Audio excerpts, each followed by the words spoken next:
Et l'information principale du jour, bien sûr, dans cette édition, c'est l'arrestation vendredi à Marseille d'un Roubaisien de 29 ans, suspecté d'être le responsable de la tuerie du musée juif de Bruxelles la semaine dernière. Mehdi Nemmouche, âgé de 29 ans, est donc originaire de la région lilloise. Il est né à Roubaix, a grandi à Tourcoing. C'est un multirécidiviste, déjà condamné à 7 reprises, notamment pour des faits de braquage, de vol à main armée. Et lors de ses derniers passages en prison, il s'était, semble-t-il, rapproché de l'islam radical. Il avait même rejoint la Syrie en 2013 pour suivre un entraînement en djihadiste. Vendredi, il a donc été arrêté par la douane à Marseille, alors qu'il se trouvait dans un autocar en provenance de Bruxelles et en possession d'armes de guerre. Mehdi Nemmouche est toujours en garde à vue aujourd'hui pour assassinat en lien avec une entreprise terroriste. Sa garde à vue devrait d'ailleurs être prolongée ces prochains jours avant une possible extradition vers la Belgique. Autre information à la une ce matin, une info pratique. Si vous avez encore chez vous des tickets Transpol, il est temps de vous en séparer. En effet, avec la nouvelle carte Passe-Passe, les vieux tickets papier n'auront bientôt plus cours à partir du 16 juin exactement. Transpol va même progressivement retirer les composteurs des stations métro et tramway. Mais il est donc possible d'aller échanger encore ces tickets papier contre leur équivalent en carte Passe-Passe.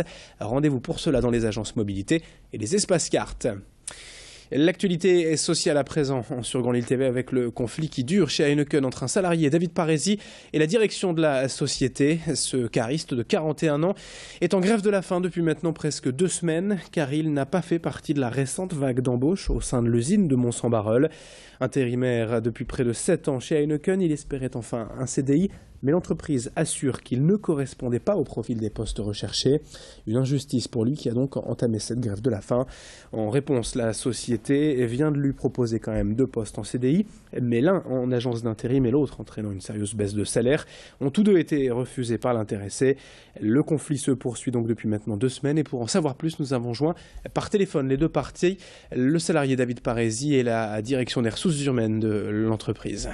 J'ai refusé pour une raison qu'en façon j'ai une perte de 50% de salaire, donc c'est pas possible. Parce qu'en façon tout déduit, en façon il n'y a pas de 13e mois ni de panier de déplacement ainsi que panier de repas. Donc ça me revenait en façon un salaire de net à 900 €. Et sachant que j'ai un loyer de 800 €, ça fait qu'il me resterait plus que 100 € pour vivre. C'est pas possible, quoi. Nous avons reçu la réponse de M. Parisi donc concernant son refus et nous ne pouvons que le regretter. À date, on prend acte de cette décision et nous continuons à maintenir un dialogue constructif, dialogue que nous avons engagé depuis le début, donc pour trouver une solution qui soit une solution d'emploi pérenne et durable et qui sorte M. Parisi de son statut de précarité. Par rapport à la situation de M. Parisi qui s'est positionné à 3 reprises donc sur les postes ouverts sur la brasserie, je comprends que M. Parisi soit déçu. Mais vous comprendrez également aisément que nous ne pouvons pas considérer que la réponse qu'il apporte, la grève de la faim, est une réponse et la méthode à apporter.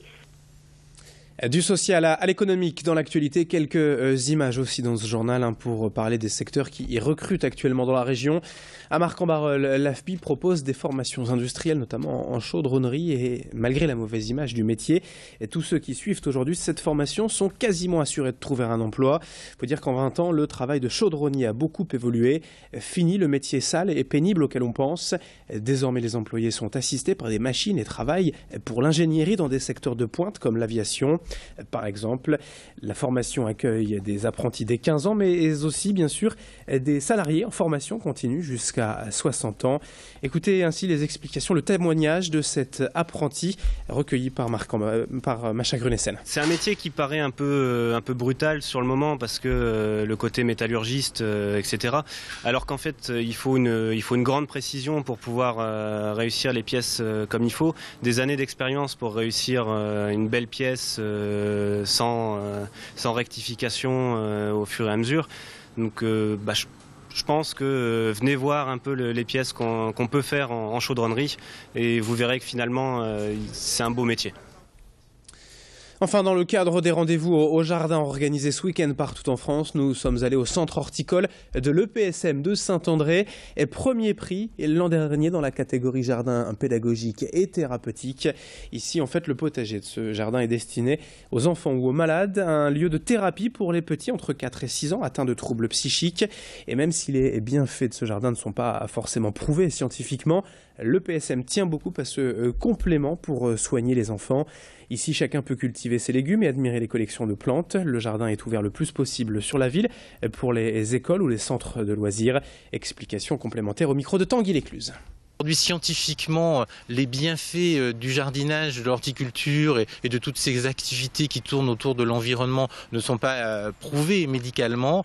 Tout le monde voit bien le plaisir qu'il peut y avoir d'aller cultiver ses quelques tomates ou son pot de thym sur le bord de sa fenêtre. Nous, on a essayé d'un peu de lisser tous ces bienfaits qui peuvent être la saisonnalité, la temporalité, qui peuvent être le retour à la nature, le lien qu'on va pouvoir recréer à l'autre, aussi du lien social par le biais de la plante. Et puis finalement la plante, ça nous permet de retrouver nos racines. Allez, fin de ce journal. Dans un instant à suivre sur Grande Lille TV, votre météo et l'info trafic dans un instant.